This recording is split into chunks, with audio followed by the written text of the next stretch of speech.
दत्तप्रभूंचे दुसरे अवतार म्हणून ओळखले जाणारे नृसिंह सरस्वती यांच्या या क्षेत्राला दत्तभक्तांमध्ये दत्तप्रभूंची राजधानी म्हणून स्थान आहे. तर आज आम्ही चाललोय आमच्या गावापासून जवळजवळ 55 किलोमीटर लांब असणाऱ्या श्री क्षेत्र नृसिंहवाडी म्हणजेच नरसोबाच्या वाडीला. आणि बाहेर कुठं पण जायचं म्हटल्यावर सगळ्यात आधी म्हणजे गाडीतलं पेट्रोल. गाडीत पेट्रोल भरलं आणि आम्ही पोहोचलो थेट नरसोबाच्या वाडीला. आता एवढा प्रवास झालाय म्हटल्यावर चहा तर पाहिजेच. आणि आज व्हिडिओमध्ये येण्याचा मान मिळाला तो या भावाला, कारण आज चहाचे पैसे भाऊ देणार होता.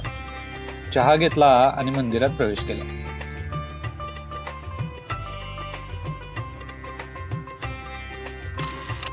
त्रिपुरी पौर्णिमा नुकतीच झाल्यामुळं मंदिरातील गर्दी काहीशी कमी होती.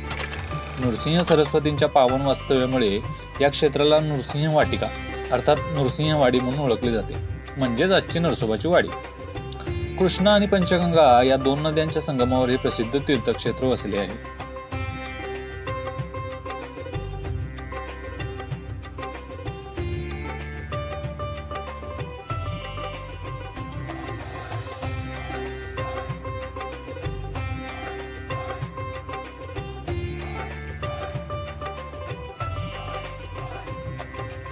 कृष्णेच्या प्रशस्त अशा घाटावर मध्यभागी औदुंबर वृक्षाखाली हे मंदिर आहे. मंदिरातच नृसिंह सरस्वती स्वामींनी स्थापन केलेल्या दत्तपादुका आहेत. पादुकांची पूजा अर्चा इथे अखंड सुरू असते. यालाच मनोहर पादुका असे सुद्धा म्हटले जाते. नदीचे पात्र, घाट, देऊळ, त्यामागचा औदुंबराचा पार हे सारे अगदी चित्रमय भासते. या मंदिराभोवती मोठा गोलाकार मंडप असून त्याला चारही बाजूला उंच व विस्तृत खांब आहे. हे मंदिर विजापूरच्या आदिलशहाने बांधले असल्याचे पुरावे सापडतात. बादशाहच्या मुलीचे डोळे गेल्यामुळे तिला अंधत्व आले. तेव्हा बादशाहने नृसिंहवाडीला येऊन गुरूंचे दर्शन घेतले व नवस बोलला. पुजाऱ्याने दिलेल्या अंगाऱ्यामुळे त्याच्या मुलीला दृष्टी प्राप्त झाली आणि बादशाहने आनंदाने कृष्णेच्या या घाटावर मंदिर बांधले. मुसलमान बादशाहने बांधल्यामुळे या मंदिरावर कळस नाही. मंदिर परिसरात अनेक समाधी आहेत.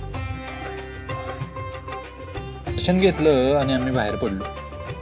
इथली एक खास गोष्ट म्हणजे इथली मलई आणि खवा पेढे. इथली बाजारपेठ खास पेढ्यांसाठी प्रसिद्ध आहे. येता येता पेढे घेण्यासाठी आम्ही या ताईंकडे गेलो. दिलीप स्वीट्स म्हणून नावारूपाला आलेल्या या दुकानामध्ये मुळे कुटुंब त्यांच्या पिढीजात व्यवसाय चालवतात. यांच्याकडे स्वच्छ ताज्या दुधापासून बनवलेले मलई पेढे, उंदा, खवा असे बरेच दुग्धजन्य पदार्थ आढळतात. कधी गेलात तर एक वेळ अवश्य भेट द्या.